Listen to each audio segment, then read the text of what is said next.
20 years ago, I discovered a game that would completely shape my view on video games forever. It was March 22nd, 2005, and Santa Monica Studios had just released the first God of War game, changing the gaming world forever. This is a game that I've played start to finish many times, and it's become one of my favorite games in the whole series. I have a pretty big childhood backstory with this game, and as early as I can remember, I remember watching my dad play this game on our PS2 when it first came out, and I was just super fascinated. As a kid, I would always ask to play, but my parents just wouldn't let me, which honestly was probably for the best. But this just made me want to play more and more. So much to the point that when we would take trips to our grandparents' house for the summer, I'd act like Kratos swimming in the deep chambers of Pandora's temple in their pool. I feel like I seriously had a problem. But as time went on, I got small opportunities to watch and play for just a couple minutes at a time, but as I finally got older, my dad bought me and my brother a copy of both God of War 1 and God of War 2. And I'll just say that we played those games for years, completing the love that I had for the series as a kid. This led me to play every single game in the series, and I can say that I do have a truly deep connection to this series. I really enjoyed the time that I spent playing these games with my brothers and watching my dad play as we grew up. And I really wish I could copy these memories from my childhood and put them in a video so that I could show you how invested we were. However, here we are, 20 years later, and celebrating the release of the game that brought the series to life. And what a ride it's been the past 20 years. I want to take this time to reflect on God of War and all of its glory, from the story to my personal experiences.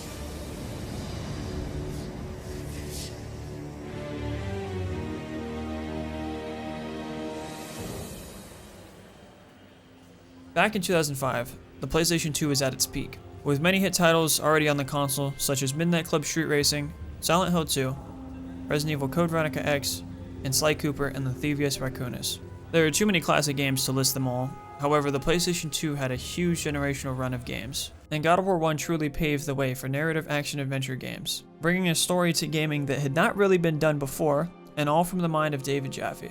There are many recognizable names that worked on God of War, such as Shannon Studstill, Ken Feldman, Richard Fogg, Cory Barlog, Charlie Wynn, and many more. Dave pitched the idea to the team at Santa Monica Studios of making a game set in Greek mythology, and from the gate, everyone seemed to be on board. God of War is our attempt to really elevate the action-adventure genre to the next level.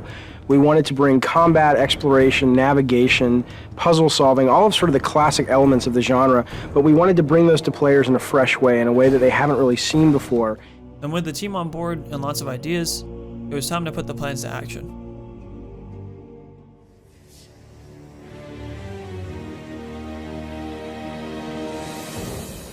The things I said to him, I said, brutal, nasty, violent, antisocial, pissed off, angry, fuck you. That was my direction to Charlie. Charlie Wynn played a huge part in designing Kratos. His job was to create images on what the game feels like, and the main mood of the game was dark and violent.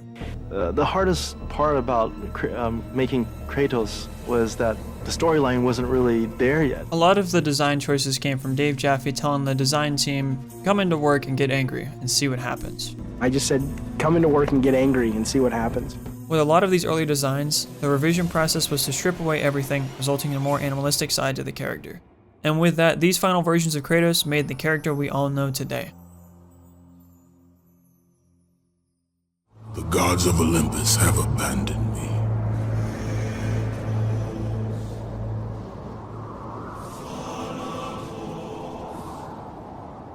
The story of God of War is a brutal and tragic journey of loss, vengeance, and betrayal. We begin with Kratos, a ruthless Spartan warrior who pledged his life to Ares, the god of war, in exchange for victory on the battlefield against a barbarian army. Ares! Destroy my enemies, and my life is yours. But of course, this pact would come with a price, and blinded by bloodlust, Kratos was tricked by Ares into slaughtering his own wife and child.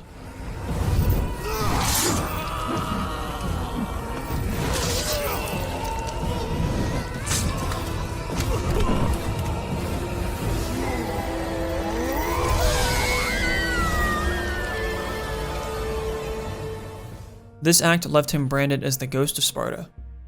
The ashes of his family fused to his skin, a man forever cursed by his past. My wife, my child, how? They were left in Sparta. From this night forward, the mark of your terrible deed will be visible to all. The ashes of your wife and child will remain fastened to your skin, never to be removed. And with that curse, All would know him for the beast he had become. His skin white with the ash of his dead family. The ghost of Sparta had been born. For no matter how much wine he consumed or how many women he took to his bed, nothing on earth could rid him of the horrors that plagued his mind. Athena! Haunted by the memories, Kratos turned to the goddess Athena. Athena promised him salvation if he completed one final task: kill Ares. But how does a mere mortal defeat a god? This wouldn't be any easy task, and this wouldn't be possible without immense power, and the only power known to give the man the power to kill a god. Only one item in the world will allow you to defeat a god. Pandora's box, which lies far beyond the walls of Athens, hidden by the gods across the desert to the east. But be warned, Kratos. Many have gone in search of Pandora's box. None have returned. The box was hidden deep within the deadly temple of Pandora and resting on the back of the mighty titan Kronos. The journey forward is perilous, but one you must complete if you are to have any hope of saving Athens. The Oracle spoke of Pandora's box. Can it be real? The box exists. It is the most powerful weapon a mortal can wield. And with such a weapon, I could defeat Ares. With the box, many things become possible, and so it is hidden well, far across the desert of lost souls. There is safe passage through the deadly sands, but only those who hear and follow the siren's song will discover it. You must find the sirens, Kratos. Only they can guide you to Kronos, the Titan. A Titan lives? Kronos is the last.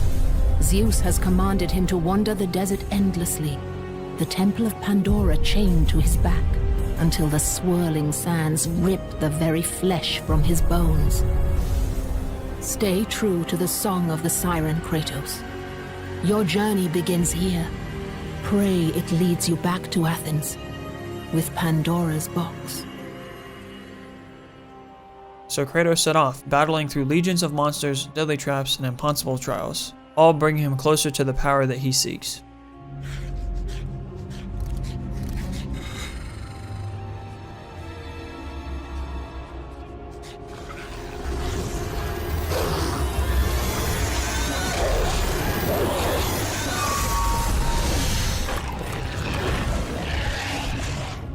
He overcomes these trials, and finally he opens Pandora's box, unlocking this godly power within. Armed with this newfound strength, Kratos confronts Ares in the final battle, student versus teacher. Ares, furious at his former servant's defiance, rips away Kratos' weapons and tortures him with visions of his past.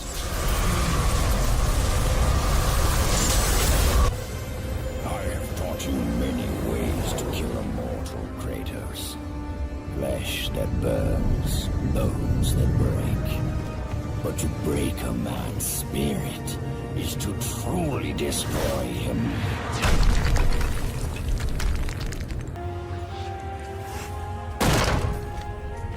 Kratos! What's happening? Where are we? By the gods, can this be real?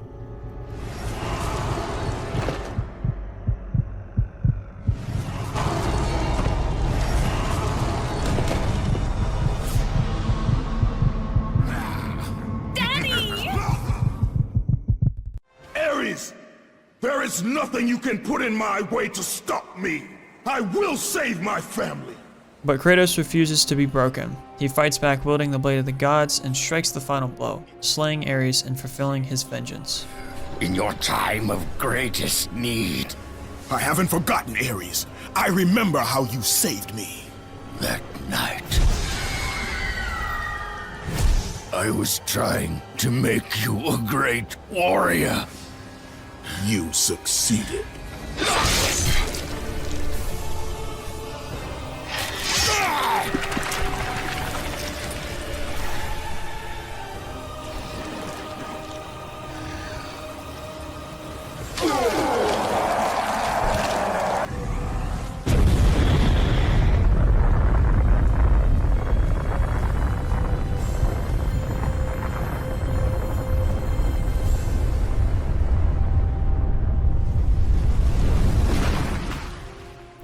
This is definitely a victory for Athens, however, this victory does not bring Kratos the peace he fought so desperately for.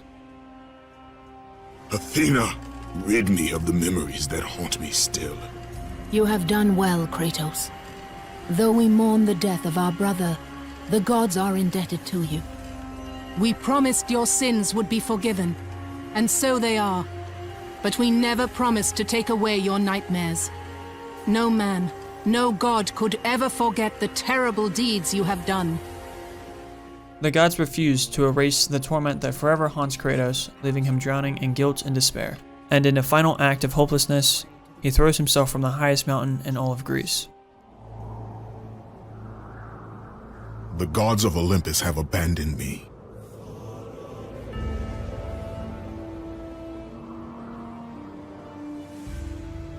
Now there is no hope. And Kratos cast himself from the highest mountain in all of Greece. After 10 years of suffering, 10 years of endless nightmares, it would finally come to an end. Death would be his escape from madness. But Olympus needs a new god of war. This isn't the end for Kratos. The gods had other plans.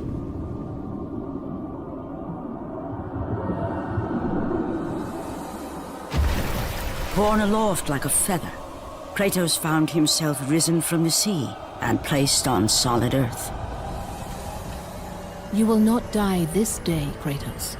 The gods cannot allow one who has performed such service to perish by his own hand.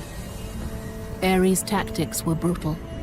His path of destruction had to be stopped.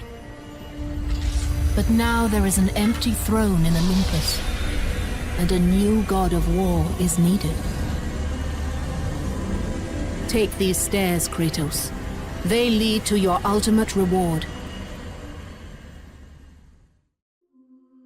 The success of God of War leads to 7 more games set in both Greek and Norse mythologies, each game improving in story and gameplay. God of War 2 refined the formula with even more brutal combat, deeper storytelling, and some of the most epic boss battles in gaming history. And then in 2010, God of War 3 was released on the PlayStation 3, with Kratos reaching the peak of his rage and taking on all of Olympus itself. By the end of it, it left players breathless. The PSP also brought us 2 incredible prequels, Chains of Olympus and Ghost of Sparta. These games develop more on the backstory of Kratos, diving deeper into his tragic past and adding emotional weight to his relentless quest for vengeance. Chains of Olympus focused more on exploring Kratos' time serving the gods, while Ghost of Sparta revealed his connection to his long-lost brother, Deimos.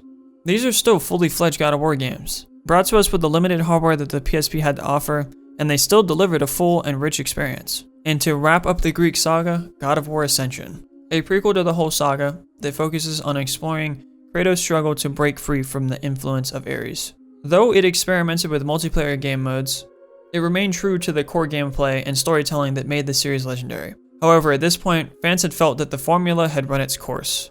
Many felt the story was really messy and didn't line up with the previous games.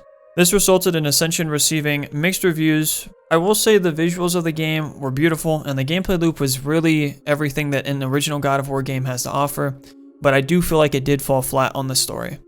I still found it an enjoyable game, except for this part, of course.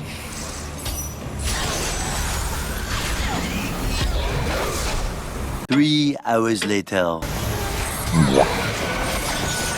After the release of God of War Ascension in 2013, we wouldn't see Kratos again until 2018, with the reboot God of War 2018 set in Norse mythology. This introduced a completely different experience with an over-the-shoulder camera angle and a new gameplay loop that was heavily based on strategy versus the outdated spam combo hack and slash style. This game also introduced a new dynamic that we really hadn't seen much of in previous games. This was the addition of Kratos' son Atreus. This addition gave us a different perspective of Kratos, and for the first time we really got to look at Kratos as a dad. We also got to see how the relationship between father and son grew as the game progressed. And as a reboot to the series, God of War 2018 was a fantastic way to bring Kratos back to the fans in a way that felt new and fresh, but also had hints to the original games. The story is continued in the latest game, God of War Ragnarok. The stakes were higher, the combat was tighter, and the story was more emotional than ever, and everything from the beginning of the Norse reboot in 2018 had led to Ragnarok, and now it was finally here. Kratos and Atreus were about to go to war with the whole Norse pantheon, and at all costs, Kratos did not want to be consumed by his old self, and set that example for his son.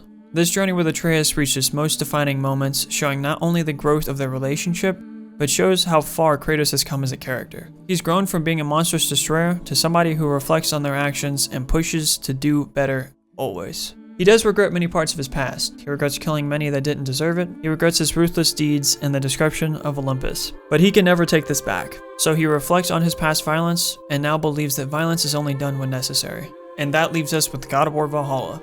God of War Valhalla arrived as a surprise DLC to wrap up the story of God of War Ragnarok, and this introduced a new roguelike experience, allowing players to step into Kratos' shoes one last time and embark on the endless cycle of the challenges within the halls of Valhalla. This was another fresh take on the series, blending the signature combat with randomized encounters and progression. This was a new way to test Kratos' might as you go through the trails of Valhalla, and while it wasn't a fully fledged sequel, Valhalla gave fans one more chance to dive into the world of Norse mythology, while also throwing bits and pieces of Greek mythology into the mix. Valhalla is more than just a test of strength, it's a test of Kratos' soul, and throughout his trials he encounters whispers of his past, enemies he had once fought, and gods he had slain. Each encounter forced Kratos to reflect with his actions. And throughout his battles, Kratos gradually proved himself not a destroyer, but as a god worthy of redemption. We got to see an interaction with his past self and him finally holding himself responsible and atoning for his past. And by the end of his journey, Kratos had earned his place on the throne once more, not as a god of war consumed by rage, but as a god who had finally embraced wisdom and responsibility. Valhalla gave us one last look at his growth, showing how far Kratos has come from his vengeful days in Greece, and Valhalla marked the end of this chapter. While this felt like the end of the line for Kratos, it also feels like it was left open with the question, where will Kratos go next? In the last 20 years, the story of Kratos has come full circle. What started as a brutal, mythological revenge story has turned into a deeply emotional saga of growth, redemption, and legacy. And looking back, it's clear why God of War 2005 left such a lasting impact. It wasn't just about the visceral combat or the larger-than-life bosses. It was about telling a story in a way that gaming hadn't really seen before. It set such a new standard for narrative-driven games, inspiring countless titles that followed. And even after 2 decades, its influence can still be felt in modern gaming. There was a time where fans were worried that God of War couldn't do any better. We've all seen the ups and downs, and now seeing the work that Santa Monica has put in has brought the fans back home. I truly love this franchise. From watching God of War as a little kid and acting like Kratos when I'd go play, to now being an adult that's played all the games in the series and truly understands the depth of this story, it's been a hell of a ride. And all I hope is that this series keeps going in a direction of growth for the years to come. But here's to 20 years. Thank you to the team at Santa Monica, thank you to Dave Jaffe, thank you to Corey Borlaug, and thank you to all the fans. All of you have made this possible, so thank you for a great 20 years.